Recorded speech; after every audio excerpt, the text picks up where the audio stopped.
Kama wewe unategemea pesa za msimu ambazo zinatokea tu kwa msimu, hapa tunazungumzia wale ambao wanapokea mshahara. Kupokea mshahara hiyo ni pesa ya msimu kwa sababu ni pesa ya wakati fulani ndani ya mwezi. Kwa hiyo haitokei kila siku wala haitokei kila wiki. Kwa hiyo kupokea mshahara ni pesa ya msimu. Lakini pia tukizungumzia watu wanapokea pesa ya msimu ni wale watu ambao wanalima mazao ya biashara kama korosho, kahawa na mazao mengine mbalimbali yale ya biashara, mahindi pamoja na maharage. Haya ni mazao ya msimu ambayo yanatokea kwa vipindi fulani. Lakini pia watu ambao wanapokea pesa za msimu ni wale pia ambao wananunua mazao kwa ajili ya kutunza na kusubiri wayauze wakati bei zikipanda. Hawa wote ni watu ambao wanapokea pesa za msimu. Sasa kama upo kwenye kundi hili la kupokea pesa za msimu, tafsiri yake ni nini? Unatakiwa kujifunza kitu kimoja, na hichi kitu ni hichi hapa ninachokwenda kukufundisha. Usitegemee hiyo pesa ya msimu unapoipata afu ukaitumia yote, ukaila ikaisha yote afu ukasubiria tena pesa ya msimu. Kwa mfano unalima bidhaa yako au zao lako kama korosho au kahawa, mahindi, maharage, au unapokea mshahara mwisho wa mwezi, au unauza bidhaa zako bei zikipanda wakati umeziweka umezitunza.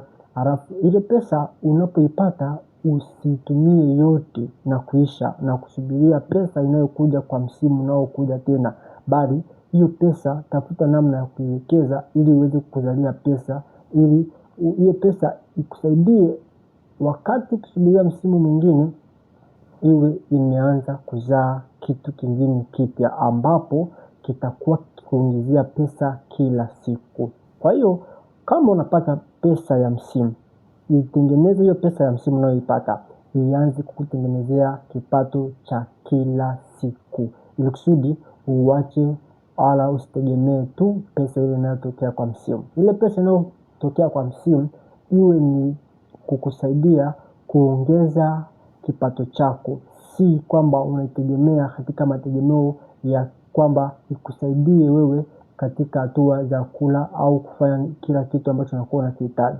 Kwa hiyo sasa usitegemee pesa ya msimu. Kwa nini nasema hivi? Pesa ya msimu inafanya watu wengi wabweteke, lakini pia inafanya watu wengi washindwe kufanikiwa kwa sababu wanapoipata wakati wa msimu wanaitumia yote na kuisha na bila kufanya mambo ya maendeleo au jambo la msingi. Kwa hiyo sasa ukiipata pesa ya matumizi, pesa ya msimu, unapoipata nunua assets zinazoingiza pesa kila siku au zinazozalisha pesa mara kwa mara. Hapa nazungumzia kwamba umeuza mazao yako, umepata pesa yako ya mshahara. Chukua pesa ile ya msimu ambayo umeipata, nunua kitu ambacho kitakuwa kikuingizia pesa kila siku. Hapa unaweza ukafungua ukanunua hisa au ukanunua vitu vya kukodisha au ukanunua assets au ukafungua miradi mdogo mdogo ya kukuingizia pesa, kama kununua pikipiki za bodaboda na ukazitoa kwa mkataba, alafu wakawa wanakuingizia pesa kila siku. Kwa mfano kama bodaboda inaweza kuingizia shilingi 10,000 mpaka 12,000 kwa siku pasipo wewe kufanya kazi. Tatizo yake hizi pesa za msimu ulizokuwa unapata zitakusaidia wewe kuanza kukua katika hatua nyingine. Kwa hiyo nini ninasemea? Unapopata pesa ya msimu ni fursa wewe kuongeza kipato chako kwa njia ya kuzihamisha pesa zile kuanzisha kitega uchumi ambacho kitakuwa kinakupa pesa kila siku, au kununua assets ambazo zitaweza kuingizia pesa kila siku. Hata kama sio kila siku, lakini kitega uchumi ambacho kinakuhakikishia kwamba kinakuwa kinakuingizia pesa kila wakati hata bila kutegemea mwisho wa mwezi.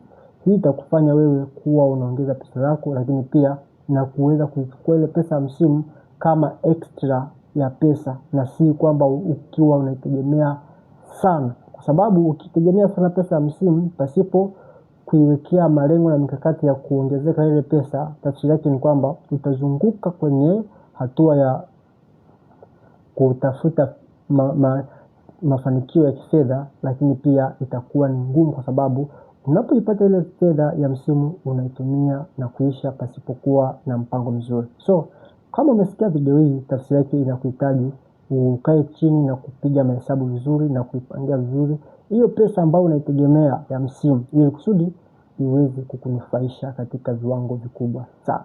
Lakini pia pesa ya msimu ambayo unaitegemea unaweza ukaitransfer ukaanzisha biashara. Kama ni pesa kubwa, ukaanza na biashara yenye hadhi ya hiyo pesa, lakini zingatia kujifunza. Kama ni pesa ya kiwango cha kawaida, anzisha biashara yenye kiwango kile, lakini hiyo ni biashara ile ambayo tayari unafahamu nayo na una uwezo nao, unajua ni hatari gani katika hiyo biashara, lakini pia ni namna gani unaweza kuifanya biashara hiyo. Lakini biashara unayokwenda kufanya, bidhaa yake iwe na uhitaji kwa watu ambao unahitaji kuwauzia. Usije ukapeleka biashara au bidhaa ambayo haihitajiki kwa watu wa eneo lile ambalo unataka kuuza hiyo bidhaa yako. Ili kusudi uweze kufanikiwa kutengeneza mafanikio makubwa, lazima ujue kwamba ile eneo wanahitaji bidhaa fulani au wanahitaji huduma fulani, na hiyo huduma ikihitajika kwa wingi ndipo unaingiza pesa nyingi, ikihitajika kwa uchache unaingiza pesa ndogo. Kwa hiyo kuwa makini kama utaamua kutransfer pesa yako ya msimu kuingiza kwenye biashara. Nimezungumza biashara kwa sababu gani? Biashara ni eneo pekee ambalo lina uwezo wa kuzalisha pesa kwa spidi kama utakuwa unauelewa vizuri wa biashara, namna ya kuifanya na namna ya kuweza kuiongoza biashara yako. Lakini pia biashara ni eneo ambalo linatengeneza matajiri katika hatua za kuweza kusimamia vyema miradi ambayo wanakuwa wameanzisha ya biashara, lakini pia kama watazingatia kanuni za uhitaji wa bidhaa ambayo wanaianzisha katika eneo husika. Kwa hiyo usitegemee pesa ya msimu, bali ifanye pesa ya msimu iweze kuzalishia mapato mengi wakati msimu